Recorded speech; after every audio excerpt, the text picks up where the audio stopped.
ജ്ഞാനിയായുള്ളോരഗസ്ത്യന്റെ വാചകമിങ്ങനെ കേട്ടു സന്തുഷ്ടനായി.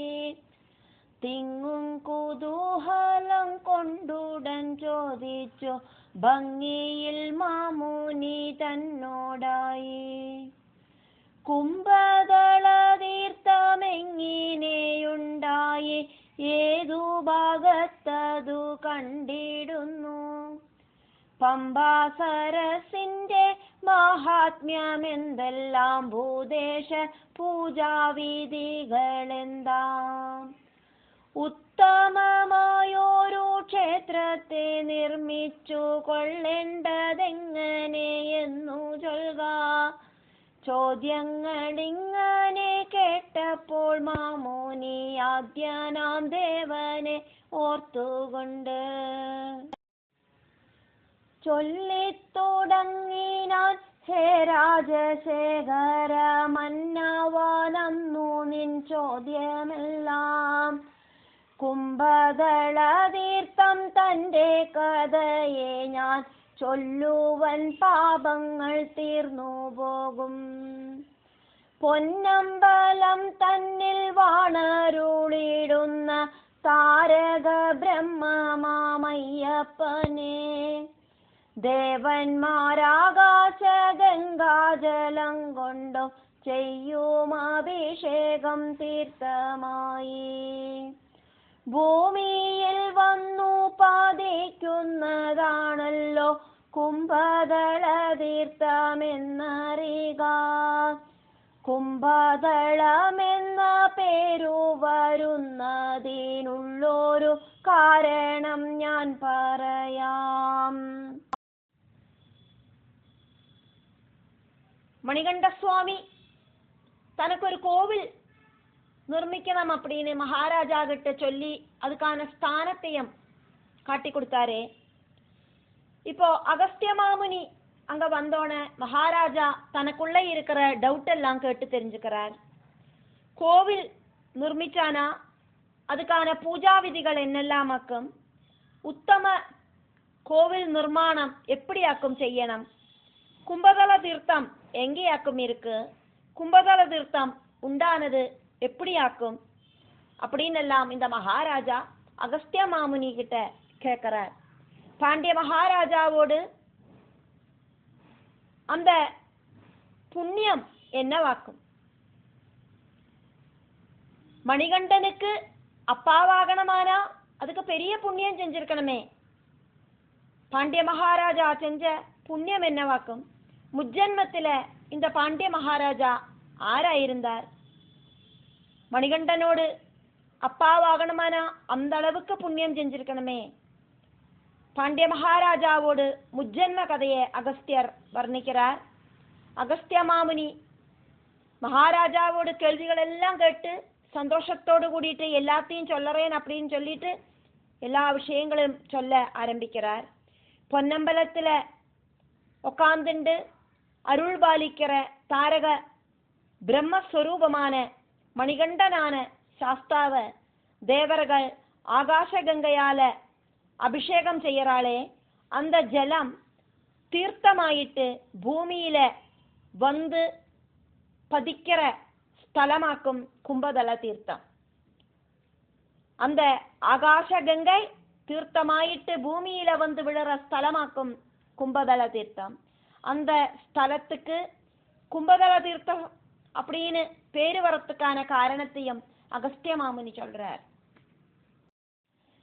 പാണ്ഡ്യ ദേശത്തു പണ്ടുണ്ടായി നല്ലൊരു പണ്ഡിത ഭക്തനാം ഭൂമിദേവൻ. പേരു വിജയൻ എന്നാണവനന്നത്തെ ഏറ്റമുയർന്ന ധനാഢ്യനത്രേ. എങ്കിലും പങ്കിലമാമോരഹങ്കാരമുണ്ടായിരുന്നില്ലവന്നു തീരെ.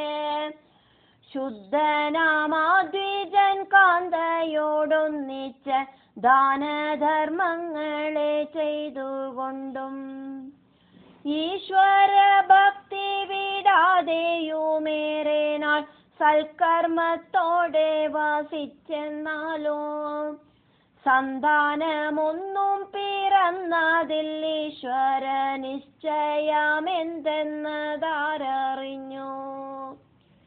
ചിന്തയിലാണ്ടു ദുഃഖിച്ചു കഴിഞ്ഞിതേ ദമ്പതിമാരവരൊട്ടുകാലം ശേഷക്രിയകളെ ചെയ്തു വിധി പോലെ നല്ല കുടുംബം നിലനിർത്താനും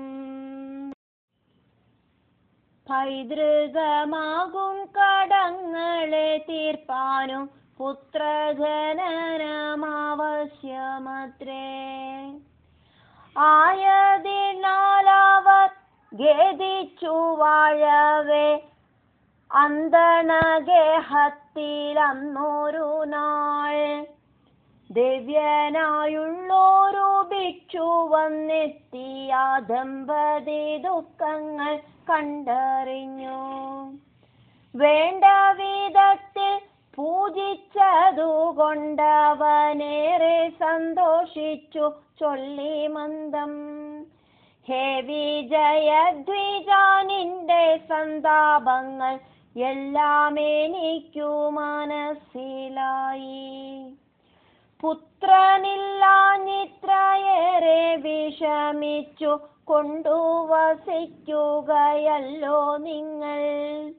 മൂർത്തികൾ മൂവരും സർവദേവന്മാരും ചേർന്നു പിറന്ന മഹശക്തിയെ മൂന്നു ലോകങ്ങൾക്കും ആനന്ദമേറ്റുന്ന താരക ബ്രഹ്മത്തെ നീ ഭജിച്ചാൽ സന്താപമൊക്കെയും പോയി മറഞ്ഞിടുമെന്നതു നന്നായി ധരിക്ക വേണം. ആകയാൽ താരക ബ്രഹ്മമാമയ്യപ്പ മന്ത്രധ്യാനത്തോടു കൂടിയപ്പോൾ ഇദ്ദേശത്തിനു വടക്കു പടിഞ്ഞാറേ ഭാഗത്തു കൂടി നീ പോകവേണം. മാർഗത്തിലുള്ള മഹാശൈലം കേറിയിട്ട് പിന്നെയും മുന്നോട്ട് പോകുന്നേരം ദിവ്യവിശുദ്ധമാം പമ്പയെ കാണാകും. പമ്പയിൽ മുങ്ങിക്കുളിക്ക ഭക്ത്യാ.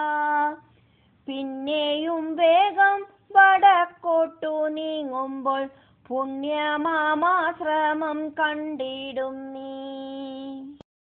അദ്ദേശത്തല്ലോ ശബരി എന്നുള്ളൊരു യോഗിനി വാണു തപം ചെയ്യുന്നു. താരകരൂപനാമയ്യപ്പ സ്വാമിതൻ പാദത്തെ ചിന്തിച്ചിടുമവളെ. ദർശിച്ചു വന്നിച്ചു വീണു നമസ്കരിച്ചാദരവോടു നീ വാണിടുമ്പോൾ നിന്നിഷ്ടലാഭത്തിനുള്ളൊരുപായത്തെ വേണ്ടും വിധമുപദേശിച്ചിടും. ഇങ്ങനെ ചൊല്ലിയ പാന്തന താപസൻ അന്നത്തെ രാത്രി വിജയനൊപ്പം നന്നായി നയിച്ചു വെളുത്തൊരു നേരത്ത് യാത്രയും ചൊല്ലി ഗമിച്ചിതല്ലോ.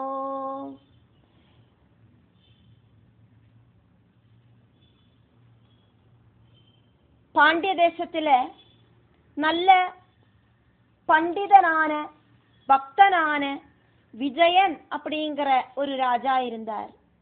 நல்ல தனஸ்திதி இருந்தது அவருக்கு.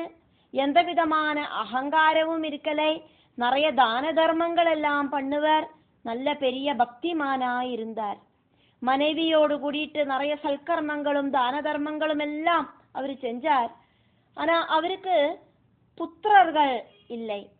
புத்திரனில்லாத துக்கம் அனுபவிச்ச அந்த தம்பதிகள் அம்மா அப்பாக்களுக்கு மரணத்துக்கு அப்புறமா அவளுக்கு சேஷக்கிரியை செய்யறதுக்கும் பிதர்களோடு கடங்களை தீர்க்கிறதுக்குமாக்கும் புத்திரர்கள் மஸ்ட் அப்படின்னு சொல்றது. அம்மா அப்பாக்களுக்கு சேஷக்கிரியை பண்றதுக்கும் பிதர்களோடுள்ள கடங்களை தீர்க்கறதுக்கும் மக்கள் வழியாவாக்கும், குழந்தைகள் வழியாவாக்கும்.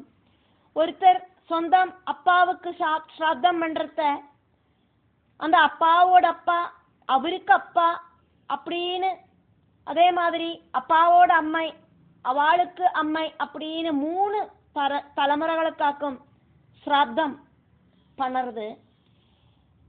3 தலைமுறைகளுக்கு பிண்டம் கொடுக்கப்படுறது. அப்படி இருக்கிற அந்த பிதர்கடம் தீர்க்கறதுக்கு புத்திர ஜனனம் மஸ்டாக்கும் அப்படின்னாக்கும் இங்க சொல்லப்படுறது. புத்திரன் இல்லாதக்கு துக்கிக்கிற நேரத்துல அந்த கிரகத்துக்கு ஒரு நாளைக்கு ஒரு திவ்ய சந்நியாசி வந்து சேர்றார். தம்பதிகள் நன்னா அந்த சந்நியாசிய சல்காரம் பண்ணினா தம்பதிகளோட துக்கம் பார்த்து தெரிஞ்ச அந்த யோகி சொல்றார், உங்களோட சங்கடம் எனக்கு புரியறது. புத்திர துக்கம் இல்லாம ஆகிறதுக்கு தாரக பிரம்மத்தை பஜிக்கணும். அப்போ உங்களோட சங்கடங்கள் எல்லாம் இல்லாம போயிடும். தாரக பிரம்மமாகும் ஐயப்ப நாமத்தை ஜபிச்சுண்டு இங்கேந்து வடக்கு மேற்கு பக்கத்துக்கு நீ போ ராஜாவே அப்படின்னு இந்த யோகி சொல்றார்.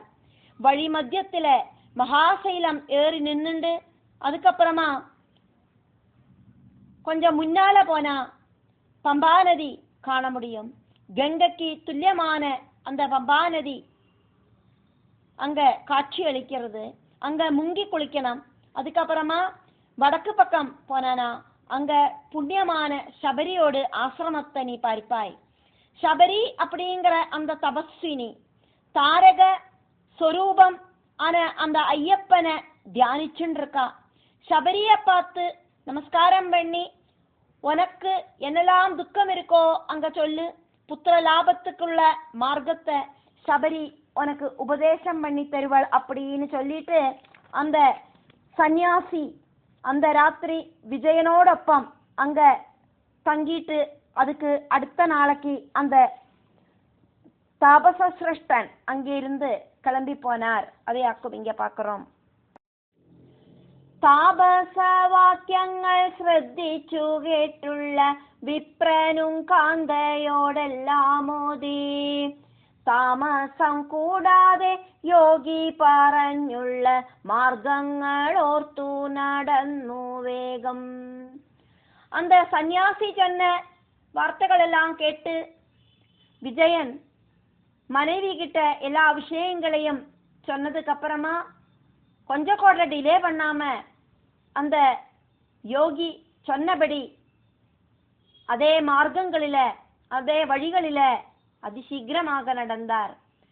മോഹനമായ ശബര്യാശ്രമത്തിങ്കലെത്തി ശബരിയെ കണ്ടു. പിന്നെ നന്നായി പ്രദക്ഷിണം ചെയ്തു നമസ്കരിച്ചുന്നത ഭക്തിയോടൊത്തു നിൽക്കേ സാരങ്ങളെല്ലാം അറിഞ്ഞ ശബരി സംസാരം തുടങ്ങി വഴിയാം വണ്ണം. ബ്രാഹ്മണ മൗലേ നിന്നന്തർഗതമെല്ലാം നേരെ അറിഞ്ഞു വസിക്കുന്നു ഞാൻ. സന്താന സമ്പത്തുയർന്നിടുമങ്ങേക്ക് സന്തോഷത്തോടിതു കേട്ടുകൊള്ളുക. ഈ ആശ്രമത്തിങ്കൽ നിന്നു വടക്കോട്ടു നേരെ കുറച്ചു ഗമിച്ചുവെന്നാൽ ഉന്നതമായൊരു പർവ്വതത്തിൽ നിന്ന് ശക്തിയോടൊത്തു പതിച്ചിടുന്ന ശുദ്ധമായുള്ള ജലധാരയെ കാണാമായതിലൊന്നു മുഴുകിയെന്നാൽ എല്ലാ ജന്മത്തിലും വന്നു ചേർന്നുള്ളൊരു പഞ്ചപാപങ്ങളും തീർന്നു പോകും എന്നല്ല സർവഗുണങ്ങളും ഉണ്ടായി ഉന്നതമായ ഗതി ലഭിക്കും. പൊന്നാലയത്തിങ്കൾ നിത്യം ജ്വലിക്കുന്ന താരക ബ്രഹ്മമാമയ്യപ്പനെ ദേവന്മാരാകാശ ഗംഗാജലം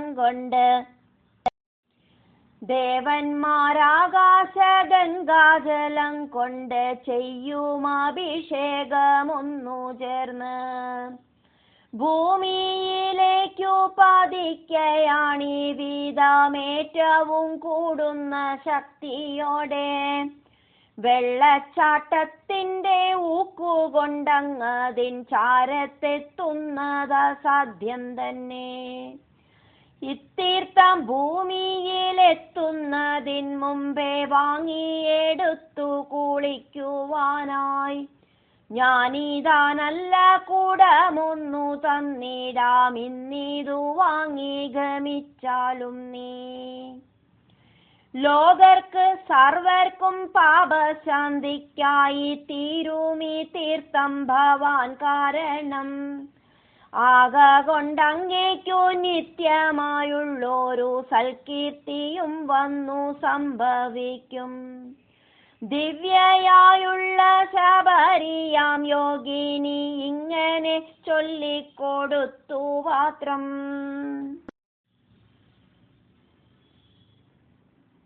விஜயன் அப்படிங்கிற அந்த ராஜா தாபச வாக்கியம் நினைச்சுண்டு அந்த முனி சிரேஷ்டனோடு அந்த வார்த்தைகளை நினைவுபடுத்திண்டு அவரு சொன்ன வழியா யாத்திரையானார். அழகான சபரி ஆசிரமத்துல வந்து சேர்ந்தார். சபரிய தொழுது பிரதர்ஷனம் வச்சார். சபரி சொல்லறா, உன்னோட துக்கம் எனக்கு தெரியறது, உனக்கு சந்தான பாக்கியம் உண்டாய் வரும் அப்படின்னு ஆசீர்வாதம் பண்றா. சம்பத்து ஜாஸ்தியா வரும், அதுக்கு நான் சொல்லறபடி நீ கேளு, நான் சொல்லறத நீ சந்தோஷமா கேளு அப்படின்னு சொல்றா. இந்த ஆசிரமத்திலேருந்து வடக்கு பக்கத்துக்கு கொஞ்சம் போனானாக்கா அங்க பெரிய ஒரு பர்வதம் காண முடியும். அந்த பர்வதத்திலேருந்து பெரிய சக்தியோடு கூடிட்டு சுத்தமான ஜலதாரை இந்த பூமியில வந்து விழறது. அந்த ஜலதாரையில ஸ்நானம் பண்ணினானா, குளிச்சானா பஞ்சபாபங்களும் இல்லாம போயிடும். எல்லா குணங்களும் உண்டாയി வரும். எல்லா ஜென்மத்திலையும் இருக்கிற பஞ்சபாபங்களும் இல்லாம போயிட்டு சர்வ குணங்களும் உண்டாயிட்டு உன்னதமான சத்கதி கிடைக்கும். அந்த ஜலதாரை அப்படிங்கிற அந்த ஜலதாரை தேவர்கள் தாரக பிரம்மமான ஐயப்பனை, பொன்னம்பலத்துல வசிக்கிற ஐயப்பனை ஆகாச கங்கையால அபிஷேகம் செய்யறதாக்கும். அந்த அபிஷேக ஜலம் பூமியில சக்தியோடு கூடிட்டு ரொம்ப ஃபோர்ஸா வாக்கம் விழறது.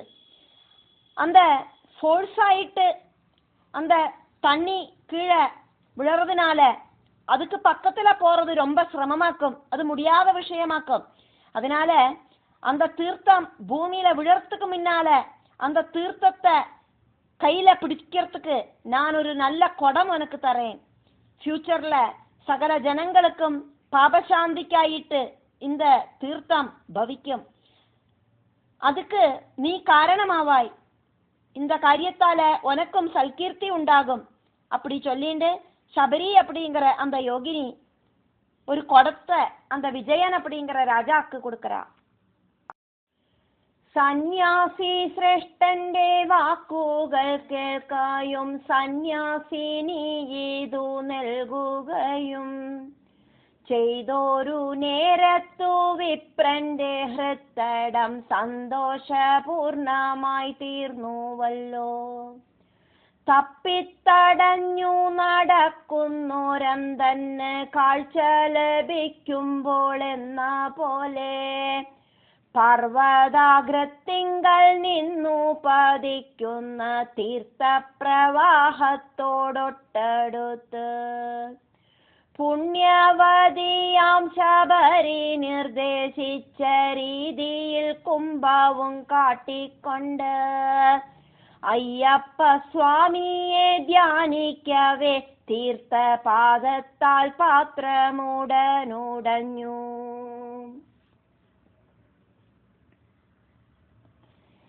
താമര തന്നിതൾ പോലെ നൂറുങ്ങായി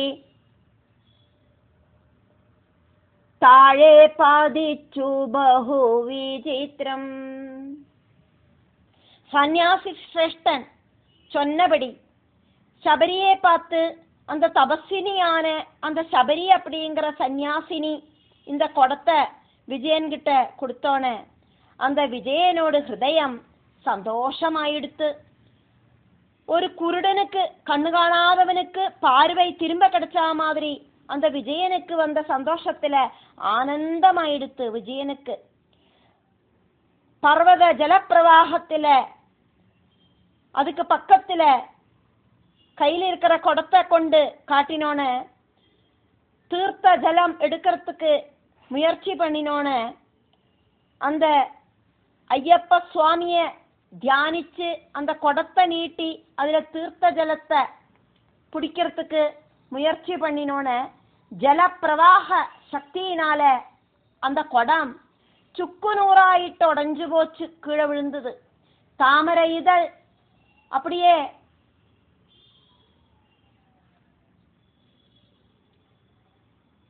பூவிலேந்து பூவோடு அந்த இதழெல்லாம் அப்படியே கீழே பொழிஞ்சு விழுந்த மாதிரி அந்த குடம் கீழே விழுந்து உடைஞ்சுது. എന്നല്ലാ വീണൊരു ഭാഗത്ത് പാകത്തിൽ നല്ല കുളമൊന്നു കണ്ടുവല്ലോ. വെള്ളത്തിൻ തള്ളലും പാകമായി കാണുകയാൽ ഭക്തി വർദ്ധിച്ചു കുളർത്ത വിപ്രൻ.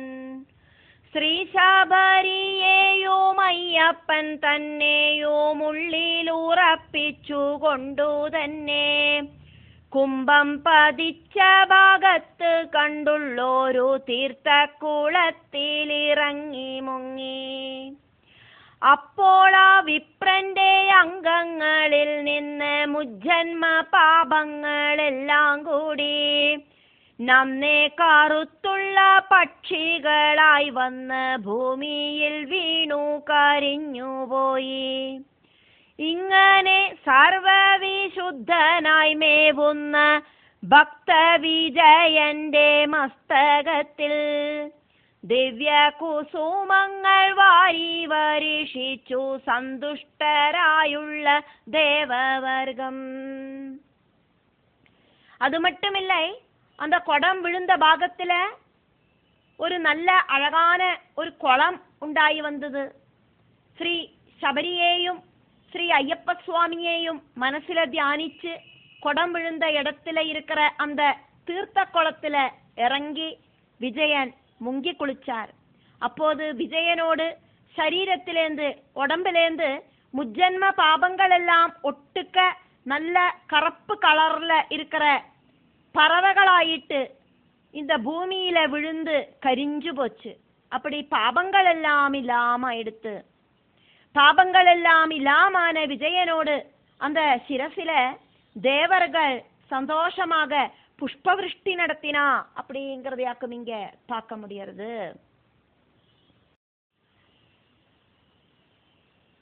എല്ലാം മറന്നങ്ങ് വിസ്മയ സ്തബ്ധനായി ഭൂദേശ സ്വാമീതൻ മൂലമന്ത്രം ഉള്ളിലോർത്തും കൊണ്ടു കണ്ണടച്ചങ്ങിനെ അല്പസമയം കഴിഞ്ഞ ശേഷം മന്ദമായി നേത്രം വിടരുന്ന നേരത്ത് കണ്ടതു കണ്ണിന്നമൃതം തന്നെ. കാറോളിയാണ്ടു കടാക്ഷിച്ചു പുഞ്ചേരി പാലുകൊണ്ടെല്ലാം താണിപ്പിച്ചൂടൻ. വില്ലും ശരങ്ങളും കയ്യിലേന്തിക്കൊണ്ട് സൗന്ദര്യ സത്തിന്റെ മൂർത്തിയായി മുന്നിൽ വിളങ്ങുന്ന കോമള ബാലനെ കണ്ടു കൈകൂപ്പി സ്തുതിച്ചു വിപ്രൻ.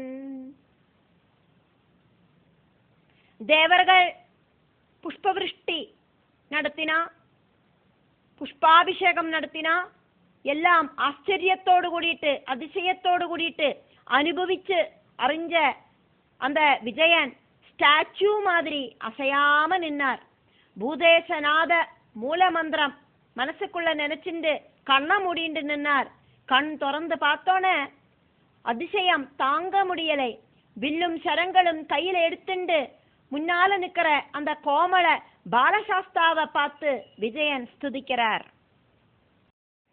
ആനന്ദ കണ്ണീരോലിച്ചു സംശുദ്ധനായി തിങ്ങുന്ന ഭക്തി കൈക്കൊണ്ടു വീണ്ടും ബാലഭൂദേശനെ കുമ്പിട്ടു വന്നിച്ചു മിണ്ടാനാകാതവൻ നിൽക്കുന്നേരം വേണ്ടും വരങ്ങളെ ചോദിച്ചു കൊള്ളുക സംപ്രീതനായി ഞാൻ വിപ്രശ്രേഷ്ഠ എന്നുള്ള ദേവന്റെ വാക്കു കേട്ടത്യന്ത ഹർഷവിവശനായുച്ചരിച്ചു.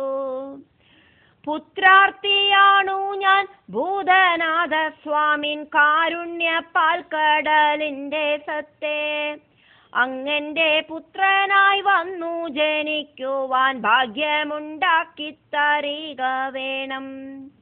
അയ്യപ്പനോതി നിന്മാനസം നന്നായി കണ്ടറിഞ്ഞുള്ളവനാണല്ലോ ഞാൻ. നിന്നുടെ ആഗ്രഹം പോലെ ഭവാനുടെ തൊട്ടടുത്തുള്ളൊരു ജന്മം തന്നിൽ പുത്രഭാവത്തോടിരിക്കാം ഞാൻ ഈ ജന്മം. സന്താന സമ്പത്തു നല്ലവണ്ണം ഉണ്ടായി വരും നിനക്കാനന്ദവും മേന്മേൽ വന്നു നിറയുമറിഞ്ഞുകൊള്ളൂ. നിൻ പാപജാലങ്ങൾ പക്ഷിരൂപം ധരിച്ചെല്ലാം നശിച്ചതും കണ്ടതില്ലേ. ഇത്തീർത്ഥ മാഹാത്മ്യമൊന്നുകൊണ്ട് നിന്റെ പാതകമൊക്കെ നശിച്ചുപോയി. മുജ്ജന്മം ഞാൻ ചെയ്ത പാപങ്ങൾ എന്തെന്നും സാധുദ്വിജവരൻ ചോദിച്ചപ്പോൾ വിശ്വാസവഞ്ചനയാണു നീ ചെയ്തോരു പാതകമെന്നു പറഞ്ഞു ദേവൻ. அஷ்டபாபங்களில நம்பிக்கை துரோகமாக்கும் நீ பண்ணியிருந்த பாபம் அப்படின்னு விஜயன் கிட்ட பகவான் சொல்றார். அஷ்டபாபங்கள் எதெல்லாம் அப்படின்னா நம்பிக்கை துரோகம், திருடுறது, அதே மாதிரி லஹரி பதார்த்தங்கள் உபயோகிக்கிறது, அடுத்தவாளை ஏமாத்துறது, அதே மாதிரி அடுத்தவாகிட்ட பொறாமை கொள்ளுறது, அதே மாதிரி தவறான லேடிஸ் கிட்ட தொடர்பு வச்சுக்கிறது, அதே மாதிரி ஜந்துக்களை கொல்லறது, அதே மாதிரி தெய்வ நிந்தை, இதெல்லாமாக்கும் அஷ்டபாபங்கள். அந்த அஷ்டபாபங்களில நம்பிக்கை துரோகம் அப்படிங்கிற பாபத்தையாக்கும் நீ இதுக்கு முன்னால இருந்த ஜென்மத்துல பண்ணினாய் அப்படின்னு விஜயன் கிட்ட பகவான் சொல்றார். 1000 ஜென்மங்கள் எடுத்து அதிலெல்லாம் பகவானை கூப்பிட்டுட்டே இருந்தாதான் இந்த மகா பாபஜாலங்கள் எல்லாம் தீரும். இருந்தாலும் என்னோடு உத்தம பக்தையான அந்த சபரி கிட்ட நீ பிரார்த்திச்சு சபரியை நமஸ்காரம் பண்ணி உன்னோடு கஷ்டத்தை சொன்னோன்னு சபரி உங்ககிட்ட சொன்னா மணிகண்ட சுவாமிகிட்ட உன்னோடு வேண்டுகோளை வச்சுக்கோ அப்படின்னு அந்த சபரி சொன்னதன் வாக்கியத்தை காப்பாத்துறதுக்காக அந்த ஆகாச கங்கைய கையில பிடிச்சு அதுல குளிச்சானாக்கா உன்னோட பாபங்கள் போகும் அப்படின்னு சபரி சொன்னதன் அந்த வார்த்தைகளுக்கு நான் கட்டுப்பட்டு என்னோட பக்தையான சபரியோட வாக்குகளுக்கு நான் கட்டுப்பட்டு உனக்கு அந்த பாப விமுக்தி கொடுக்கிறேன் அப்படின்னு விஜயன் கிட்ட பகவான் சொல்றார். பகவானோடு உத்தம பக்தையாக்கும் சபரி, அந்த சபரி பகவானையே தியானிச்சுண்டாக்கும் தவம் இருக்கா. அந்த சபரி கிட்டையாக்கும் தாபச சிரேஷ்டன் சொன்னதின்படி விஜயன் போய் நமஸ்காரம் பண்ணி தன்னோட சங்கடங்களை சொல்லறது. அப்போ சபரி என்னவாக்கும் அனுகிரகம் கொடுக்கறா, உனக்கு புத்திர பாக்கியம் உண்டாயி வரட்டும், அதுக்காக நீ என்ன பண்ணணும் அப்படின்னு கூடயும் சொல்லி கொடுக்கறா. அப்படி அந்த ஆகாச கங்கையில குளிக்கணும் அப்படின்னாக்கும் சொல்லி கொடுக்கறது. அதுக்கு நேரா போய் நின்னொன்னும் குளிக்க முடியாது, ஒன்னால அதனோட ஃபோர்ஸ்னால பக்கத்திலேயே போக முடியாது. அதனால நான் ஒரு குடத்தை தரேன் அப்படின்னாக்கும் சொல்லறா. அந்த குடத்தை கொண்டு போய் அந்த தீர்த்தத்தை பிடிக்கிறத அந்த ஃபோர்ஸ்னால அந்த தீர்த்த குடம் கீழே விழுந்து உடஞ்சு அதுக்கப்புறமா அங்க ஒரு குளம் உண்டாகி வருது. அந்த குளத்துக்குள்ள இறங்கி குளிச்ச அந்த விஜயனுக்கு அந்த சரீரத்தில் இருக்கிற எல்லா பாபங்களும் கருப்பு கலர்ல இருக்கிற பறவைகளாக கீழே விழுந்து அந்த பாபங்கள் எல்லாம் இல்லாம போயிடுத்து அப்படிங்கறதையாக்கும் நம்ம பார்த்தோம். அப்படி இருக்கிற அந்த பாவங்கள் எல்லாம் இல்லாம போன அந்த விஜயனோடு முன்னாலேயாக்கும் பாலசாஸ்தா பிரத்யட்சமாயிருக்கார். அதையாக்கும் இங்க பாக்கிறோம். 1000 ஜென்மங்கள் எடுத்து அதுக்கப்புறம் தான் நீ பண்ணின மகா பாபஜாலங்கள் தீரும் அப்படின்னாக்கும் சொல்லப்படுறது. மகா பாபஜாலங்கள் 8 அப்படிங்கிறத பார்த்தோம். அந்த 8 விதமான அந்த பாபஜாலங்களில ஒன்னான நம்பிக்கை துரோகத்தையாக்கும் நீ பண்ணியிருக்காய். அது இப்போ என்னோடு பக்தையான சபரி சொன்னதின் காரணமாக நான் இப்பவே உனக்கு அந்த பாபத்திலேருந்து விமுக்தி கொடுக்கிறேன் அப்படின்னாக்கும் பகவான் சொல்றார்.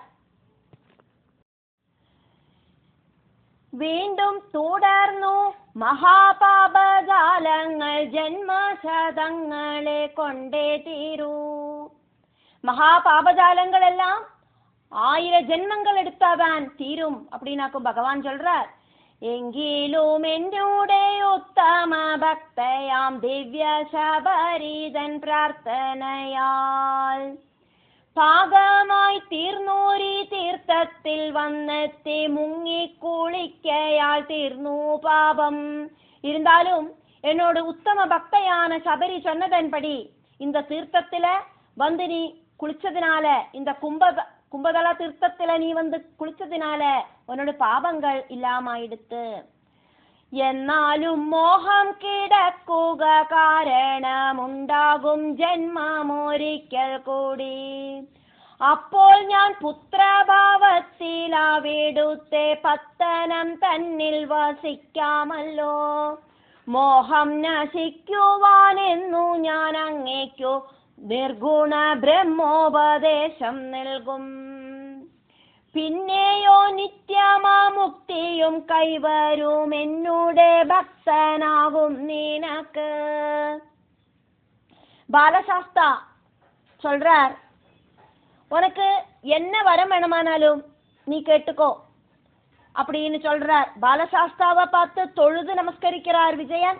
பேச முடியாம நின்ன அந்த விஜயனோட முன்னால பகவான் பிரத்யட்சப்பட்டு சொல்றார், உனக்கு என்ன வரம் வேணுமானா கேட்டுக்கோ அப்படின்னு. புத்திரன் இல்லாத எனக்கு புத்திரன் வேணும் அப்படிங்கிற ஆக்ரகம் இருக்கு அப்படின்னு சொல்றார் விஜயன். பகவானே எனக்கு புத்திரனாயிட்டு வரணும் அப்படின்னாக்கும் இங்க கேட்டுக்கிறார்.